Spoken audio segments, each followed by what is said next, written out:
Bienvenue à tous. Welcome to this edition of Reporters here on France 24. This is the programme that showcases our reporting team and their quest to bring you the best stories from around the world. I'm Marco in Paris. Let's take you now to Afghanistan, where the NATO coalition is leading an ongoing war on terror. Almost 30,000 troops trying to tame the Taliban. The conflict began back in 2001. It was declared the day after the terror attacks on the World Trade Center in New York on September the 11th. The success of the campaign has been mixed, but the struggle still goes on.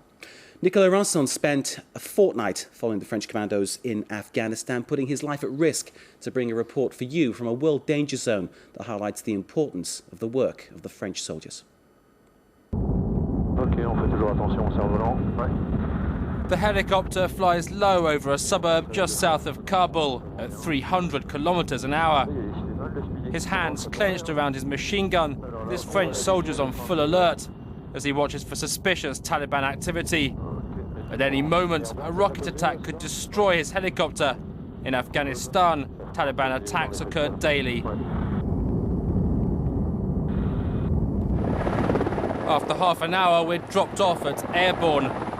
It's a former American base which now belongs to the French. Nestled high in the mountains, it's the headquarters of these French soldiers. 150 of them live here together. Meet the French soldiers, 6 commandos of highly ranked special forces from the French army. Their mission, to advise and support the Afghan army in their fight against the Taliban.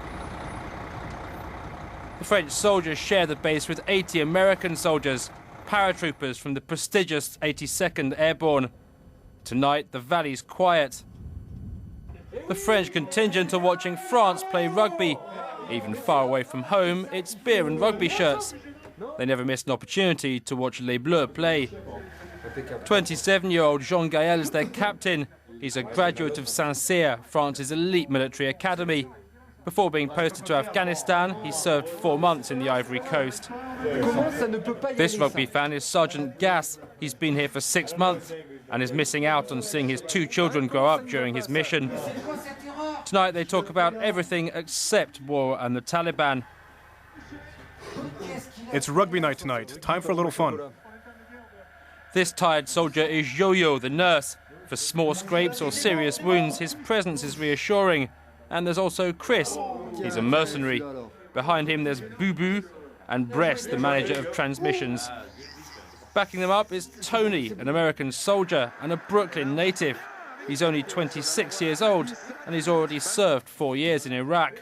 He remains in constant contact with the French soldiers. It's a true family, as tight-knit and as loyal as a rugby team.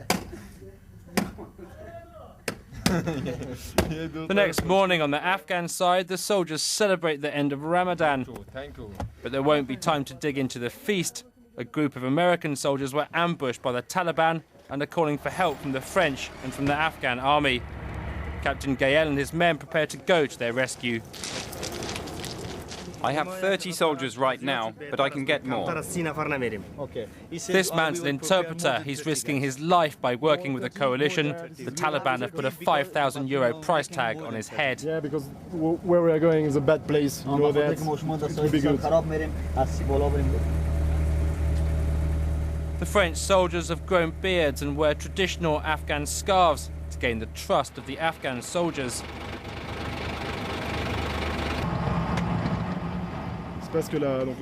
Three soldiers were hurt by a bomb that exploded in Jalrez Valley, 20 kilometers west of us. We have to go now to find them quickly.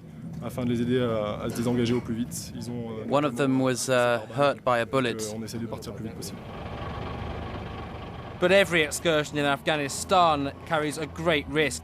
Just as they enter the Jalrez Valley, things get complicated. It's an IED, a powerful homemade bomb, and 2 of them just exploded as the convoy passed. This time, no one's injured, but hidden bombs are part of daily life for the soldiers in Afghanistan. Things started blowing up when we came down that way. It hit on the left. Immediately, the soldiers react by creating what they call a security bubble. They secure the area and stop and search cars. The risk is a suicide bombing. Just a few days ago, Sergeant Gass lost a friend to a suicide attack. Luckily, today there's no victim, but the attack has scared the Afghan soldiers. We aren't taking trucks anymore. We're continuing on foot. The trucks are too dangerous.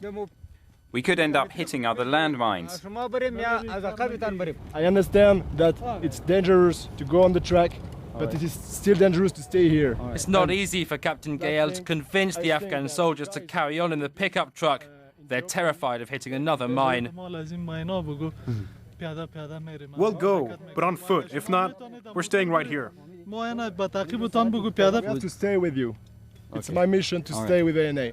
So I will stay with ANA. All right. But what ANA have to do, okay, we have to go by foot, right. okay, but we have to go now. The French soldiers get back in their vehicle. The Afghans, however, will continue on foot as cautiously as possible. This mission scares them.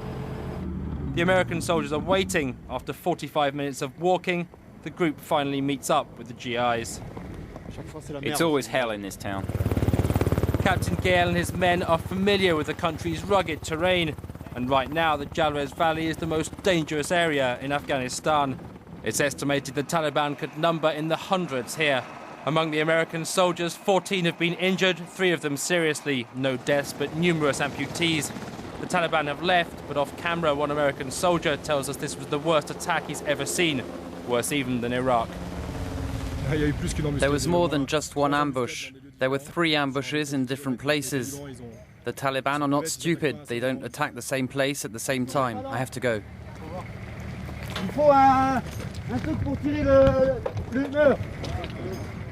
Captain Gael and Chris help out briefly. The Americans forbid us from filming their destroyed vehicles.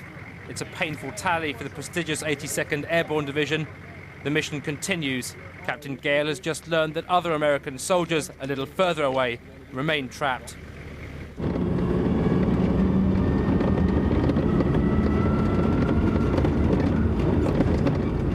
Here we're on the main road to Jalrez. There's a Hummer which has done a half turn. In this area, the atmosphere is depressing. All the villages are empty and the population has fled, as they always do when a Taliban attack is imminent.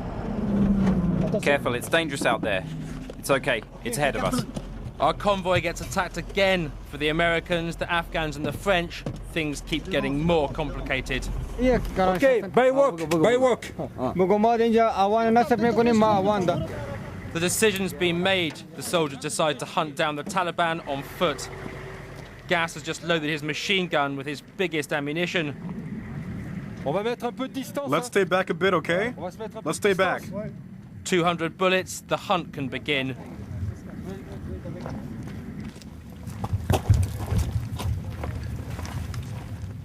The soldiers start their advance. As of now, a clash could occur at any moment.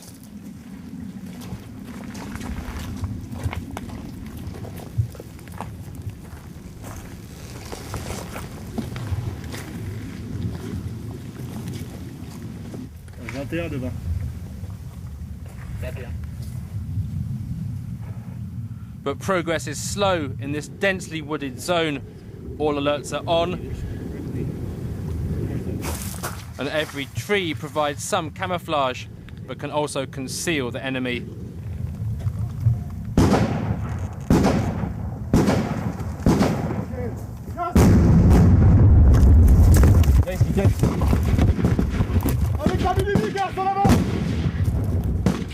Two rockets have just exploded 50 meters away. Combat has begun. All movement in the open is extremely dangerous.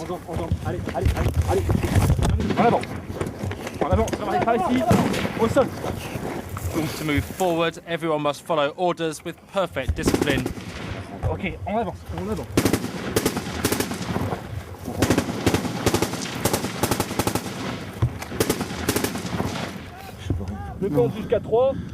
I count till 3 and then we jump over. 1, 2, 3, go!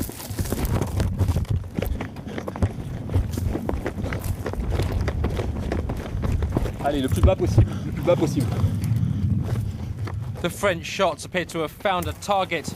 the Taliban beat a retreat toward the river. Sur moi. En avant.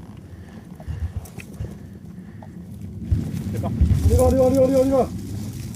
Vas-y, allez-y tous les trois là. Jusqu'à la flotte, d'accord? On y va.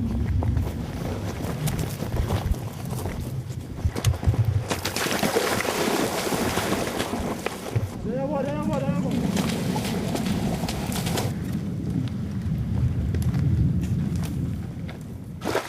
Captain Gael takes control of the operation.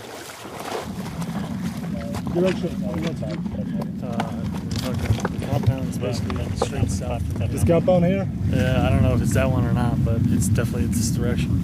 Okay, I will wait. Nay. Okay, so up there and then down. Up there like this. Okay, all right, we're behind you.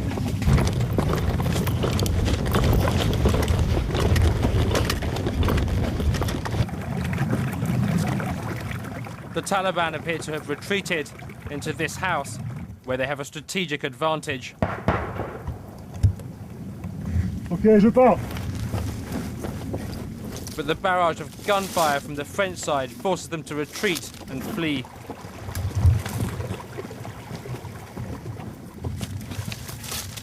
Apparently they have abandoned that position. Some people have been spotted in that field over there. Its mission accomplished for the triumphant Afghans. The Taliban have been pushed back into the adjoining valley. But no Taliban were killed or captured.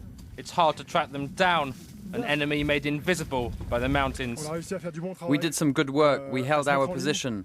The US on the left, the Afghans on the right, and the French in the middle for the coordination of the whole plan. It's a good job, I'm pleased. The men who earlier had refused to move forward have rediscovered their strength and anger. You know, the Taliban are not so well armed. They're small groups. They're not a real army. They hide in the houses. They don't have the strength to fight face to face. Thanks to God and the coalition, we will do our job and bring back peace. We're going to get rid of the Taliban. It's our mission. We will get them. Our army is powerful. It's the end of the mission today, but they'll have to come back and retrieve the two vehicles that have fallen into the hands of the Taliban. The fighting starts again in the middle of the night. Airborne was just attacked by rockets. The American reprisal is instantaneous. It rains artillery. A few meters away, the Afghan soldiers are also adjusting their guns. Rocket attacks on the base are so frequent that Captain Gael and his men have not even left their rooms tonight. There's no time for rest. At dawn, they have to go and retrieve the abandoned American vehicles. For the Americans, it's a sign of weakness in the field. In the Jalwez Valley, the tug-of-war resumes. The deployment is huge. 250 soldiers, American, Afghan and French, invading once again the Taliban bastion. But today, residents have returned and the villages have come back to life. Presence of women and children, so presence of Taliban is unlikely. But 2 hours later, at the base of the valley, the situation has evolved. Taliban here. Yeah. So, here, hilltop. Yeah. Okay, let's go. This is my persona. Roger, grids to follow first. Tony, the American on the team, has confirmed the Taliban's position. The aerial attack can begin. The target's a house, which may conceal 7 Taliban. According to Afghan information, all 7 Taliban were killed, but the 2 American tanks will never be retrieved. A real trophy of war and a powerful symbolic victory for the Taliban. It's the end of the operation for Captain Gael and his men. Gas looks back briefly before returning to base. You think about your own personal safety first. Then your buddy's safety. And then we wait for the fight. And hope all goes well. In just 1 month, this commander has collaborated with the Afghan army on about 10 battles against the Taliban. 10 battles, and for the moment, no one has been wounded. But there are still 5 months left in this mission, and Captain Gale can only hope to bring home safely each and every one of his soldiers. There you go, strong stuff there from Afghanistan. Nicolas Ransom is here in the studio now. Nicolas, from what you saw, what you experienced in Afghanistan, would you say things are actually becoming worse?